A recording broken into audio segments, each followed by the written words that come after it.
अस्सलामुअलैकुम वरहमतुल्लाहि वबरकातुहू। मैं हूं अब्दुल खालिक और आप देख रहे हैं इस्लाही उम्मत।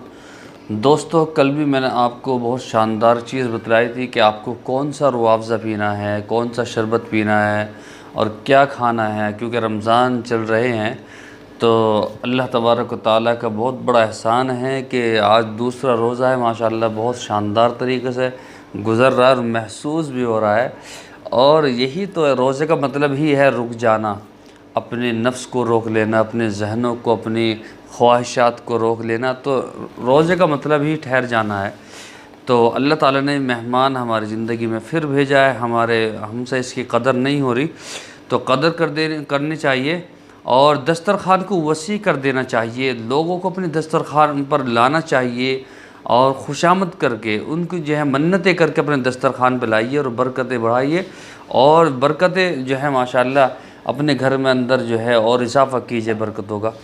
तो मैं आपको आज बहुत शानदार नुस्खा बतलाऊँगा। रमज़ान का दूसरा रोज़ा है तो इसीलिए कोई बात नहीं, मैं इंशाअल्लाह आपको ज़रूर बतलाऊँगा। मैंने वादा किया था कि रोज़ाना कुछ ना कुछ मैं आपको ज़रूर बतलाऊँगा। देखिए, आज आपको बतलाऊँगा कि शुगर और ब्लड प्रेशर दोनों को कैसे कंट्रोल करना है, एकदम दोनों को कैसे कंट्रोल करना है, उसी के मुतालिक मैं आपको बतलाऊँगा।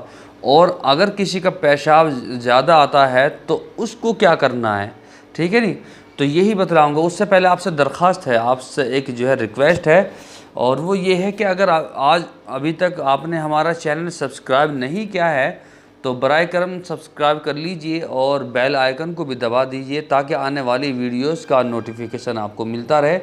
तो चलिए मैं आपको नुस्खा बतलाता हूँ। देख, करना क्या है, आपको लेना है सौंफ, ठीक है, सौंफ लेनी है। उसके बाद में लेना है मीठा सोडा, सौंफ, मीठा सोडा और सौंठ। देखिए, बहुत से हजरात जो हैं फिर बाद में मैसेज करते हैं। देखिए, सौंफ और सौंठ और मीठा सोडा और दार चीनी, ठीक है, ये चार चीज़ हो गई। सौंफ अलग है, सौंठ अलग है, मीठा सोडा अलग है और दार चीनी अलग है, चार चीज़ होगी। इनको हम वज़न लेना है, यानी कि बराबर वज़न से लेना है जितनी आपके अंदर गुंजाइश हो, ठीक है। चारों चीज़ों को आप हम वज़न कर लीजिए, इसको कूट छान लीजिए और कूट छान के एक जो है आप शीशी की बोतल जो होती है शीशे की, उसमें रख लीजिए। और जैसे अब रमज़ान चल रहे हैं और जिन भाइयों के रमज़ान नहीं है, जैसे हमारे हिंदू भाई हैं, ईसाई भाई हैं, देखिए मेरे चैनल पर सबसे ज़्यादा जो है माशाल्लाह हिंदू लोग भी बहुत देख रहे हैं और मेरा हौसला बढ़ा रहे हैं।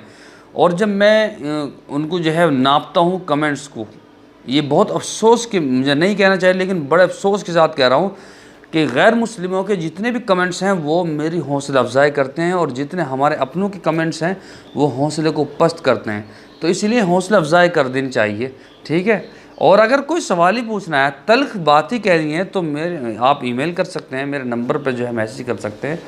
तो ऐसे पब्लिश में हौसला अफजाई नहीं करेंगे तो दूसरे पर असर पड़ेगा, ठीक है। आपको ये चारों चीज़ें लेनी है और लेने के बाद हम वज़न कूटना है। फिर उसके बाद में आप इसको शीशी में रख लीजिए और रोज़ाना सुबह को नाश्ते से आधा घंटा पहले इसको इस्तेमाल कीजिए, आधा चम्मच, ठीक है। इससे आपका शुगर भी कंट्रोल होगा और जो है ब्लड प्रेशर भी कंट्रोल होगा।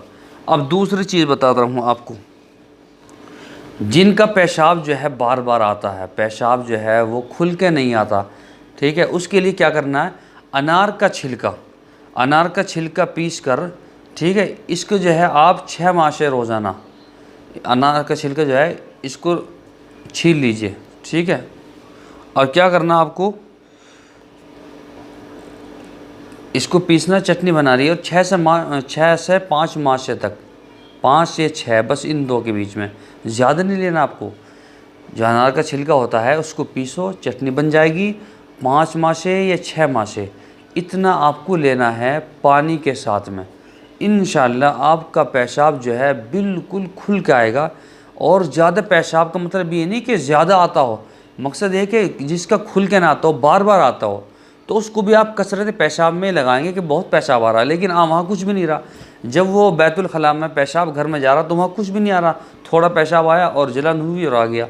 तो उसके लिए आप अनार का दाना छील लें और जो है इसको पीस लें और जो है अनारदाना ले लीजिए, ये छिलका ले लीजिए अनार का छिलका इसमें ज़्यादा काम करता है। तो इसको पीस लीजिए, चटनी बना लीजिए और जो है इसको पानी के साथ में इस्तेमाल कीजिए, इंशाल्लाह बहुत शानदार।